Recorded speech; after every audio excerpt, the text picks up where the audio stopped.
Welcome to Around the Track, presented by Moultrie Mobile. I'm Kim Kuhn alongside Ryan Flores, and this week NASCAR heads to the Roval, and with that, some things you need to keep in mind. This is a cutoff race for the Cup Series, and as we look at that elimination line, some big names around it. Tyler Reddick, your regular season champion, and Chase Elliott, a guy who is so good at road courses. They have the bottom two spots in the top 8. But then as you look at the 4 drivers that are currently out, there's some big names there too. Yeah, 2-time champ Joey Logano nipping at their heels. We've heard everybody talk about even number of years, so we're going to see if those guys are able to dig themselves out of a hole. Daniel Suarez, Austin Cindric, Chase Briscoe, they're going to have great days, but this track has been reconfigured, and I think it's going to promote some chaos. Yes, and as we talk about chaos, another thing to keep in mind, the turn 1 chaos, we always see pile-ups there. It has been dubbed the heartburn turn, and then as Ryan said, another thing to keep in mind is we've seen significant changes to the Roval for this weekend's race. Later in the show, we've got AJ Allmendinger, a guy who's so good at the Roval, breaking down specifically what's going to be different about the course. Hey, that chaos, the first ever Roval race, we won it because of it. You know, we saw Martin Truex Jr. and Jimmy Johnson get into it. We came by to steal the win, which was awesome. And Kim, this is the first time we've ever seen 2 road courses in the playoffs. And we got some drivers here to tell us all about the differences between those 2 road courses. The Roval and Watkins Glen are like not even interchangeable. Like, yes, they are road courses, but one's the most high-speed road course that we have, and the other one is a very tricky, technical, unforgiving road course that you're really not even bringing the same 2 race cars. You're just slapping the same number on them. So they're both fun challenges, but completely different. You couldn't describe 2 more different racetracks. For Watkins Glen, a lot of people describe it as like the 1.5 miles of road courses where it's high speed, always momentum based. There's not a lot of big braking moments, and the rest is all rhythm and flow. And now, especially with the new additions to the Roval, you're gonna have a lot of big braking zones, a lot of slow technical areas of the racetrack where you're going to have to worry about lockup, you're going to have to worry about, you know, missing apexes and having to pay for it on the long haul. So it's going to be interesting to see kind of how different they are and who runs well at which one and who runs well at both.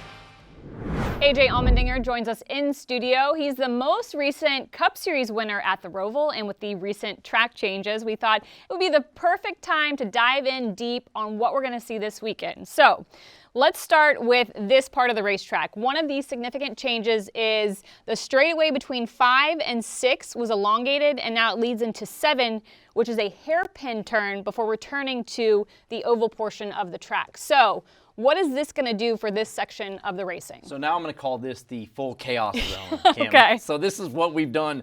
It's just to make full chaos. I will miss this section of the racetrack. It was actually one of my favorite. It wasn't one. It was the favorite part of the racetrack for me. So I will miss this. But yeah, so this corner now used to be, I would say, a medium speed corner because you were it was a long duration that you were slowing down for this part of the racetrack. It'll be a quicker corner now. It's more kind of a right kink, but really make it a little bit more challenging in the fact that if you carry too much speed in, you're definitely crashing now because you're going to be falling a lot of speed. Okay. Late race, I'm going to see some dive bombs here. Okay. This is what's going to happen. Because I was going to ask. Yeah. So this specifically, 7 is now a hairpin.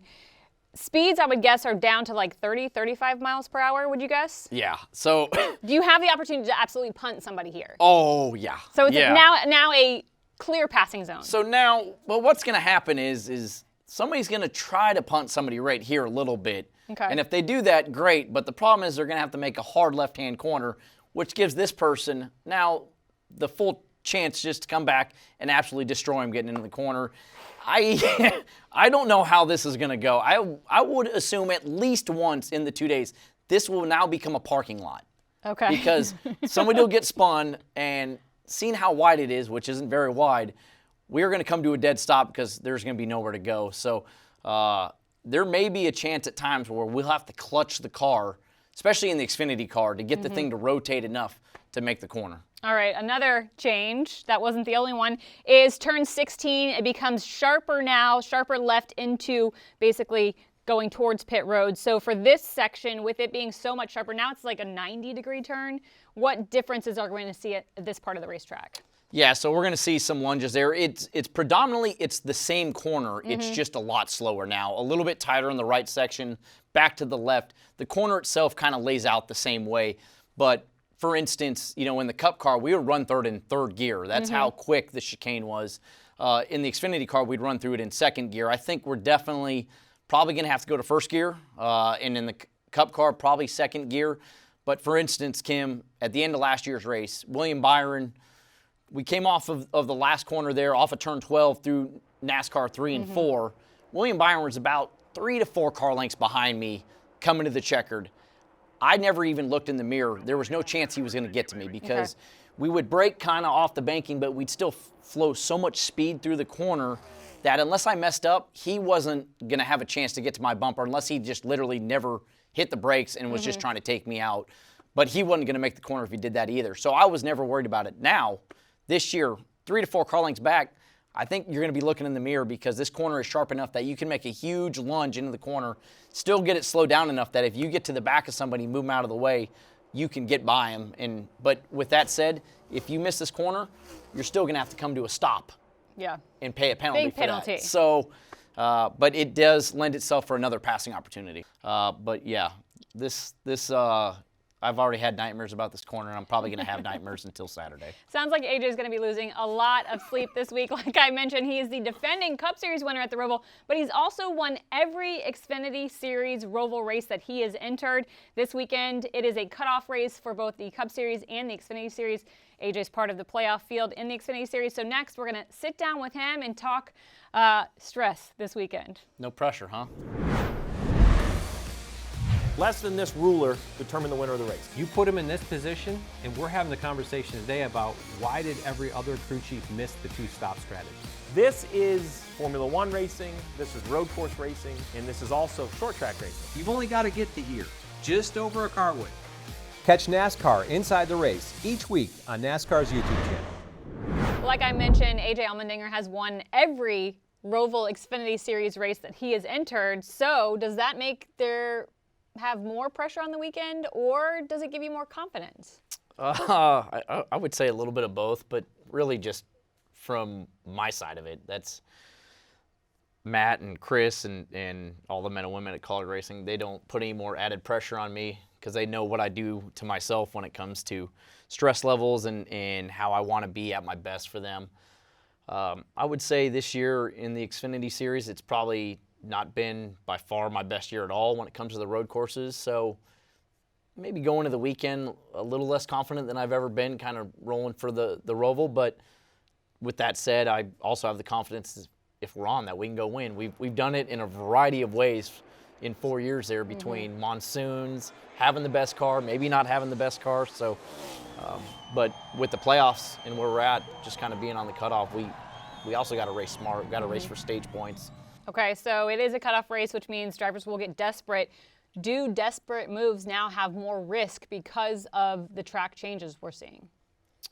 I don't know if they have more risk or there's more opportunity and allows it for us to just think it's easier to do them.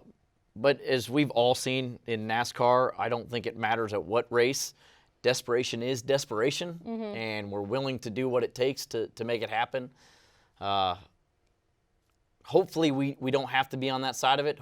I'd love to make it a boring race and just drive away and win the race, but probably won't happen like that. But yeah, I think especially turn 7, even the last chicane, but especially turn 7, that desperation, it lends itself to be a lot easier now to make it happen. Okay, double duty this weekend.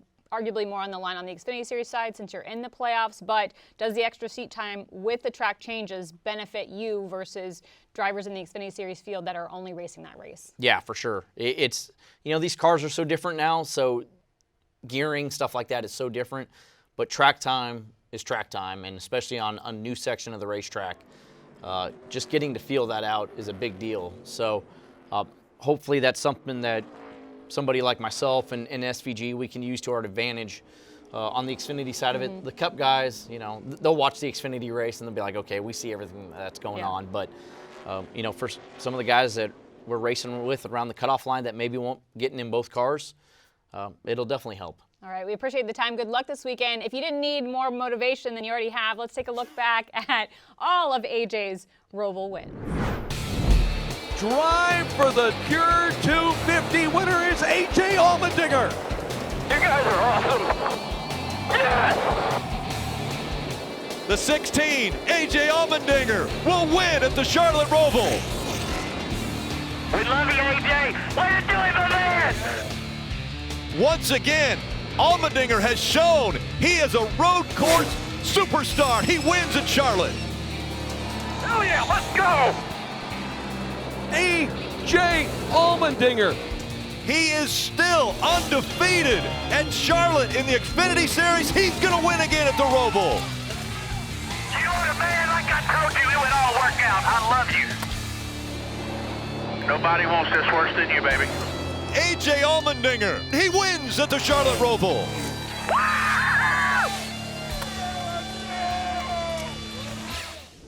Like I mentioned, AJ has won every single Xfinity Series Roval race that he has started, so that has 4 wins on the Xfinity Series side. Not only that, last year he was the Cup Series winner, playing double duty this weekend, might have a chance at sweeping. Yeah, and there's, he's won it every different way. He mentioned he's won it in the rain. They've kind of found different ways to win each of those races, but there's a couple things he hasn't had to deal with in the past. That's true. One is that he's on the cutoff line, so he might have to race 4 playoff points, and if he does that, he's probably going to have to give up the race win. The second thing is his teammate, yeah, I knew you were going to say Shane that. Van Gisbergen. I mean, this guy has been lights out all year. He's in the same car, so this track being different, I think it lends himself more to Shane's driving style, so we're going to see if AJ can keep up. Those track changes too might just level the field completely. We thought Shane was a lock-in when we went to Watkins Glen, Chris Buescher with the upset, so who will it be this weekend? I'm excited to find out, but the Roval's not the only place you can catch racing this weekend. After the break, we'll tell you all of the action across the globe where you can see guys going head-to-head.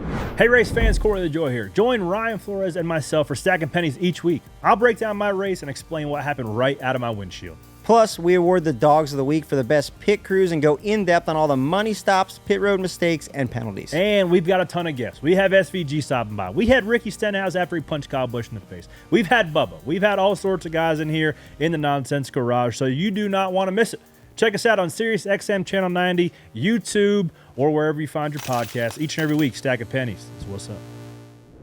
As we look at all of our other racing action this weekend, we see the Cars Tour, IMSA, Wheel and Modified Tour. There's a bunch on the list, NASCAR Mexico, but let's start with Cars Tour. There is a lot to digest going into Tri-County. Yeah, Tri-County's second visit there this year for Cars Tour. Last time we were there, it was Brendan Queen and Jake Bowman taking the wins. Excited to see what they can do this weekend. Yeah, huge news for Carson Quapple last week, but filling his seat in the Cars Tour in the Junior Motorsports late model next year is going to be Connor Hall, the points leader for the Cars Tour. So he's got a lot on his plate. We'll see if he can extend his points lead and win this weekend. Yeah, you mentioned IMSA. This is their last rate, Petite Le Mans, and the pre-entry list, 54 cars across 4 classes. Not only that, a championship ongoing in each of those classes. Nothing has been determined yet. Speaking of championship battles, my favorite, the NASCAR Wheel and Modified Tour. This championship battle is heating up between Ronnie Silk and Justin Bonsignore. They have been smashing into each other for the last couple weeks, and that has allowed Patrick Emmerling to close the gap. They're within 16 points, all 3 of them, and 3 races left. We saw that Wilkesboro was rescheduled. That race is going to be held on Sunday, October 20th. And Thompson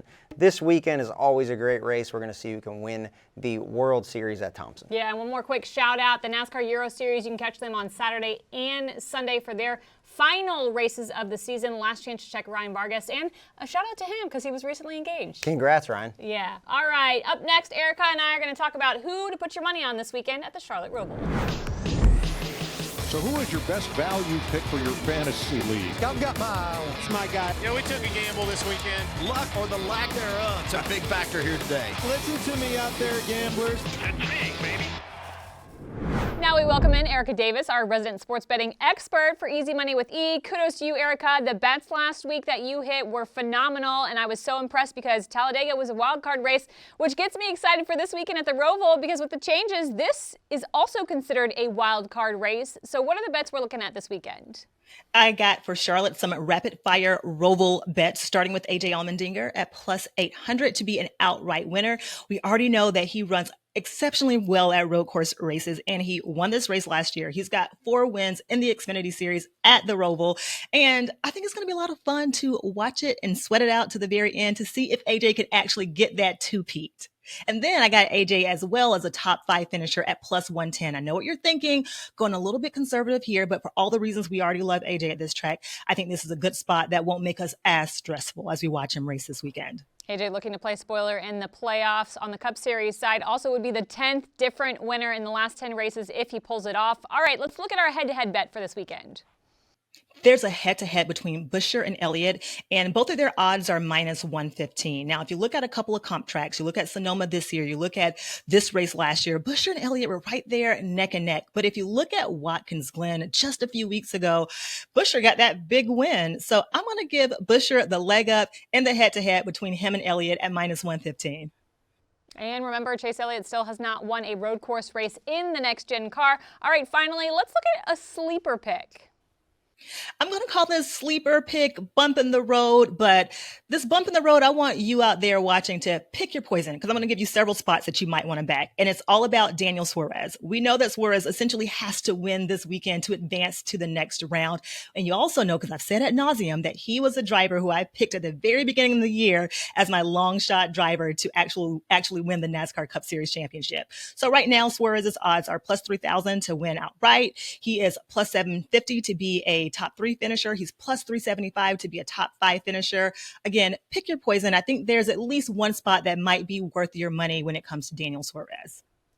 Awesome stuff, Erica. Look for her bonus bets later in the week. Erica, we'll see you next weekend to preview Las Vegas Motor Speedway. And after this, Ryan and I will tell you all of the awesome stuff happening if you're headed to Charlotte Motor Speedway this weekend. The twists and turns of the NASCAR playoffs peak at the Roval, where 4 more drivers are going to find themselves on the outside looking in. Join the gang as we break down all the lefts and the rights. It's NASCAR Inside the Playoffs on True TV and Max.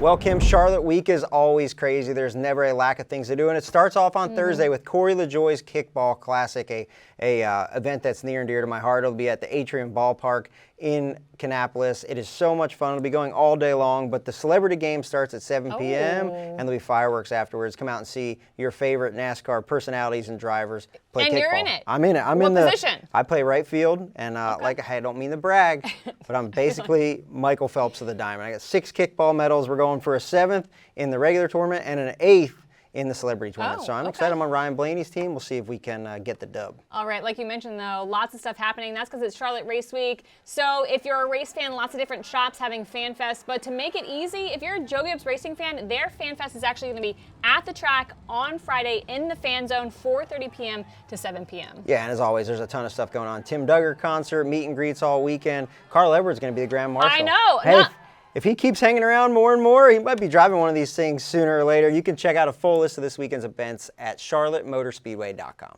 And don't forget, Carl Edwards also going to be on this week's edition of Inside the Playoffs. So it's been fun seeing him jump back into things. Absolutely. It's been good having. The world is better when Carl Edwards is around, for sure. It is. All right. Well, we mentioned it. It's a cutoff race. So I want to know, who's your driver that's going to be out at the end of the race? Man, I can make an argument for everybody, but the guy that I can't make an argument for moving forward is my amigo, Daniel Suarez. He does not have great stats at the Roval. Best finish of 13th. He's never led at the Roval.